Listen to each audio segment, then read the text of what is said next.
안녕하세요. 건축가 인디입니다. 오늘 시간은 공간으로 본 건축 디자인 원리 균형에 대해 설명드리도록 하겠습니다. 먼저 대자연 속에서 공간을 본 균형에 대해 설명드리도록 하겠습니다. 제가 찾은 대자연 속에서 균형적인 공간은 지평선과 수평선이 아닐까 생각됩니다. 두 개의 공간을 잘 보시면 하늘이란 배경을 똑같이 갖고 있습니다. 즉 하늘이 있기 때문에 그 경계선, 하늘과 땅, 하늘과 바다라는 두 개의 공간이 만나는 부분에 대립적인 이 요소가 분명하게 극명하게 나타나게 하는 것은 하늘이란 배경이 있어야 되는 것이고, 또한 사람이 봤을 때 이렇게 사람의 기준으로 좌우가 서로 똑같은 형상으로 보이는 지평선과 수평선이 하나의 균형적인 공간이 아닐까 하는 생각이 듭니다. 물론 사람의 시선이 서 있을 때의 시선이 되겠습니다. 뒤를 돌아본다든지 혹은 누워있다는 형상으로 봤을 때는 이렇게 균형적인 공간을 볼 수가 없습니다. 이번에는 거울 호수를 가지고 설명을 드려보도록 하겠습니다. 보시는 사례 사진처럼 뒷배경에 있는 산과 호수면이 비쳐 있는 산이 서로 절묘하게 상하 대칭을 이루고 있습니다. 그런데 이것은 호수면 내 경계 내에서만 이렇게 상하 대칭의 모습을 볼 수가 있습니다. 왜냐하면 호수라는 수면이 있기 때문에 이 수면 내에서만이 저런 현상이 일어나는 것입니다. 앞서 설명드렸던 것은 지평선과 수평선은 1차원 세계, 즉 직선의 요소가 가미됐다면, 지금의 경계선인 호수면은 경계면 2차원으로 형성되어 있습니다. 이처럼 균형을 이루는 공간을 보았을 때 우리가 어떤 전제 조건이 생겨난다고 볼 수가 있습니다. 그 하나는 배경이라는 요소가 있고요.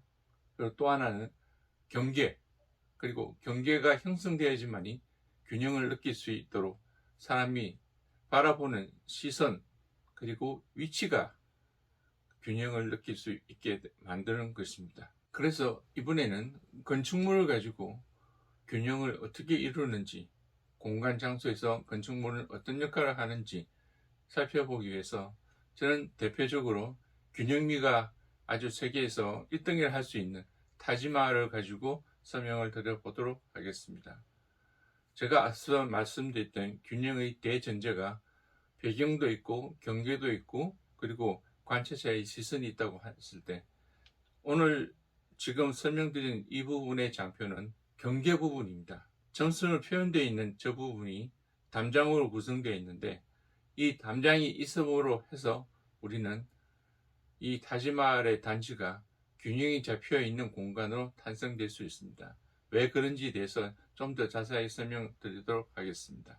이처럼 타지마할을 하늘 위에서 내려다보는 식으로, 높은 곳에서 내려다보는 식으로 전경을 봤을 때 그 부분이 극명하게 드러납니다. 타지마할의 단장이 있음으로 해서 이 부분에 타지마할을 지을 수 있는 건축이 가능한 대지가 조성될 뿐만 아니고, 이 담장이 있음으로 해서 균형적인 공간으로 볼 수 있었던 것은 주변에 숲이라든지 그리고 촌락이라든지 뒤쪽에 강의 방해 없이 온전히 이 단장 구성 내에 있는 구성 공간 내에서만이 그리고 균형 잡히는 공간을 만들 수 있기 때문입니다.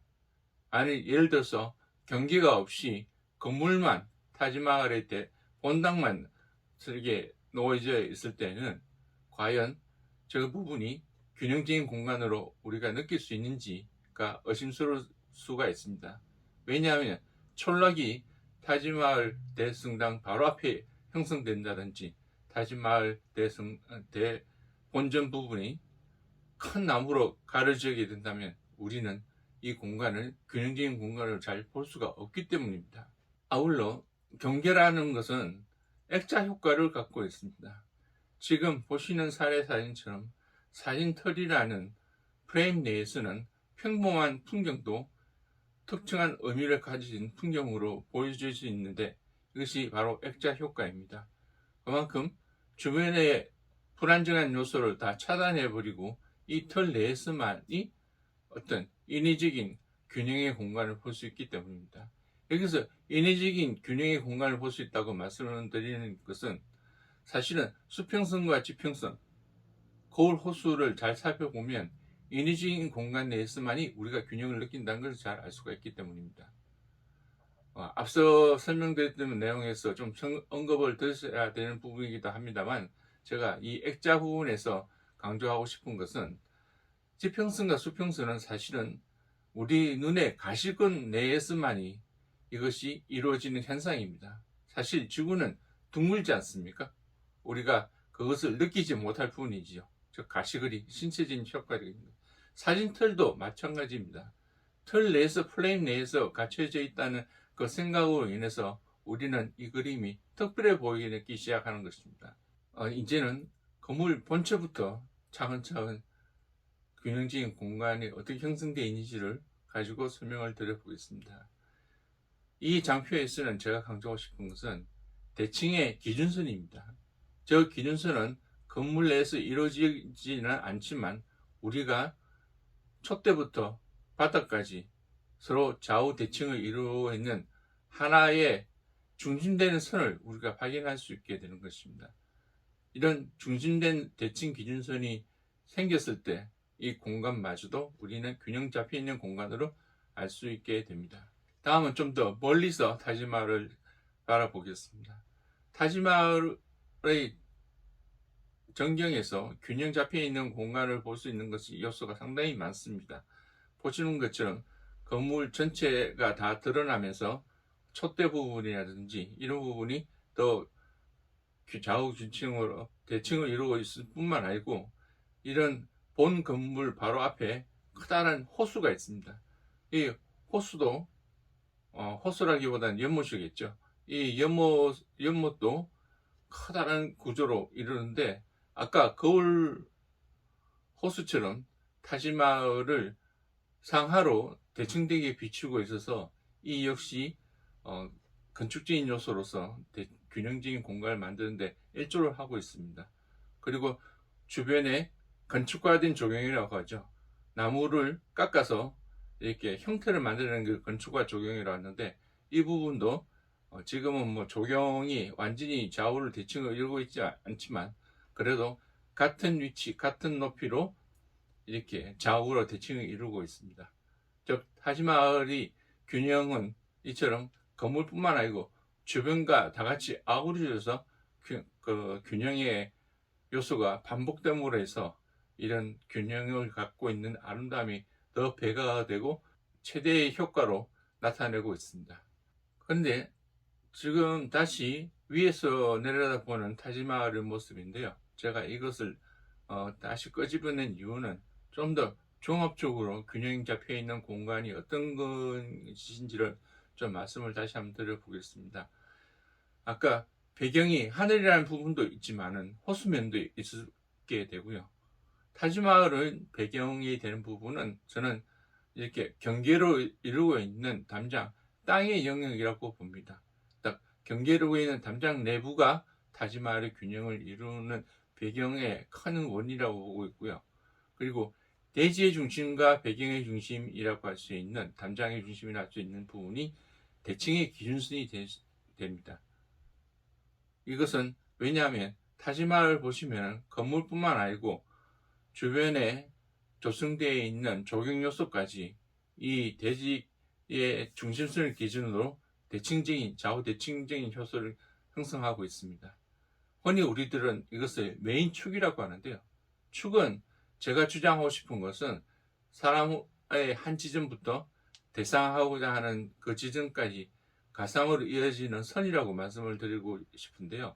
왜냐하면 축은 자신의 위치가 어디에 있느냐에 따라서 다양한 축이 형성될 수 있는데, 메인축이라고 주로 제가 주된 축이라고 말씀을 드리는 것은 저렇게 진입문과 관문, 본당으로 이루어지는 일직선의 선형상에서만이 아까 보았던 타지마할 건물의 대칭적인 균형의 위를 가장 극명하게 최대한으로 누릴 수 있는 영역이 선의 연장선상 부분이고, 우리는 그 신체가 그 부분 쪽으로 가까이 가면 갈수록 우리는 그 부분에서 균형의 아름다움을 극대화해서 느낄 수 있기 때문입니다. 아까 담장의 요소를 봤던 사진을 보시면은 지금 메인 축이 아닌 다른 부분에서 봤을 때는 이렇게 첨탑의 4개가 다 안 보이고 첨탑이 3개만 보여져서 이런 대칭 균형의 미가 최대한 보여지지 않는 것입니다. 그래서 우리는 건축적으로 균형적인 공간을 만들 때 가장 균형을 잘 잡히게 만들려고 한다면 축을 잘 설정을 하고 그 축의 방향에 따라서 모든 디자인 역량이 이루어져야 할 것입니다. 즉 좌우 대칭 요소가 이루든 상하의 대칭을 이루든 우리는 균형적으로 시각적 무게감을 이룰 수 있도록 그 축을 중심으로 디자인을 해야 되는 것입니다. 잠깐만요. 오늘 영상은 급히 좀 마무리하도록 하겠습니다. 왜냐하면 제가 영상을 편집하면서 여러분에게 전체적인 그림을 제시하지 못하면서 뭔가 계속 깊이 파고 들어가고 있다는 생각이 들었습니다. 전체적인 그림이라는 것은 제가 이 공간 심리학을 본 건축 디자인 원리가 최종적으로 무엇을 지향하는지를 좀 밝히지 못했고요. 그리고 이러한 공간 심리학을 본 건축 디자인 원리가 어떻게 활용을 하면 여러분에게 도움이 되는지 그 방향마저 제시를 하지 못한 채 제가 계속 어떤 이론적인 부분만으로 설명을 하고 있다는 생각이 들어서 이렇게 중간에 영상에 대해서 마무리를 좀 지었습니다. 다음 영상은 공간적인 측면에서 본 건축 디자인의 원리에 대해서 못다한 이야기를 좀 설명드리고요. 그리고 그 와중에 중간에 제가 말씀드린 전체적인 그림을 제시를 하고 계속 진행하는 방향으로 하도록 하겠습니다. 혼란을 야기시켜 드린 점 죄송하게 생각하면서 오늘 영상은 여기까지 하도록 하겠습니다. 감사합니다.